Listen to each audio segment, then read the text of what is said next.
«Творческая палочка».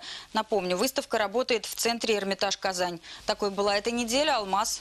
Спасибо, это была Ольга Дегтяренко. Вести продолжают серию репортажей к юбилею радио ГТРК «Татарстан». Его отметили на неделе. 85 лет назад прозвучали первые позывные. Солидную дату, как и положено ценителям своего дела, наши коллеги отметили на работе. Сегодня мы расскажем о тех, кто также профессионально делает новости, аналитические и художественные программы, но всегда остается за кадром. Чем запомнился праздничный эфир, расскажет Карина Насрудинова.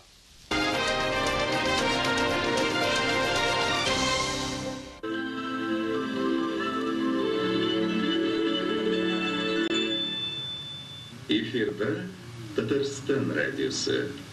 В эфире радио Татарстана. 6 раз в сутки, 7 дней в неделю. В будни и в праздники знакомые голоса дарят настроение всем, кто настроился на радио Татарстана. Репортажи, авторские программы, аналитические обзоры. Ежедневно за эфирами следят сотни тысяч слушателей. Амина Мустафина вместе с радио Татарстана более полувека. Признается, оно было голосом надежды в годы войны и в нелегкое послевоенное время. Сейчас радиоволны доносят до нее важные политические новости. Пенсионерка старается не пропускать ни одной передачи. Я не хочу других там что-то унизить или что-то, но хочу выделить именно вот это радио Татарстан. Там замечательные люди работают. Передача не только нравится. Я могу сутками не спать, а слушать.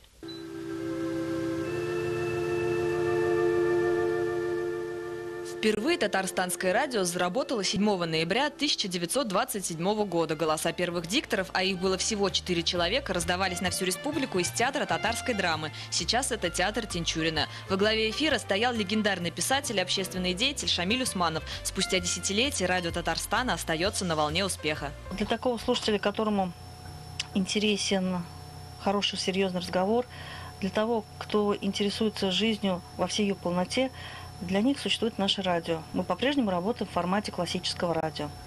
День рождения не внес корректива в график. Юбилей коллектив радио встретил в рабочей обстановке. Начался день с утреннего прямого эфира, куда пришли те, кто посвятил жизнь работе. Создавать праздничную атмосферу в студии им помогали слушатели. Құтлым юбилей радионың 85 жылдығы білән барығызға да бик зур рәхмәт. Шквал звонков, они дают оценку, они с нами, мы с ними. Резервов много, стремлений много, люди работают, энтузиасты. Вот я лично очень рад, что нас слушают. У нас есть свои слушатели. Это очень приятно. Значит, мы не зря работаем.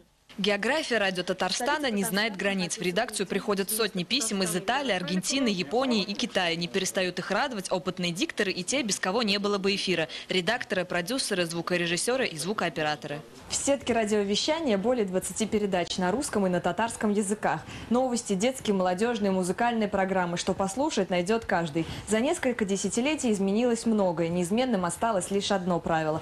Тот, кто однажды настроится на волну радио Татарстана, останется с ним навсегда. Карина Насрудинова, Равкат Зиадинов, Айдар Кунафин. Вести Татарстан. Такой была эта неделя. Рассказ о событиях этого дня продолжит мой коллега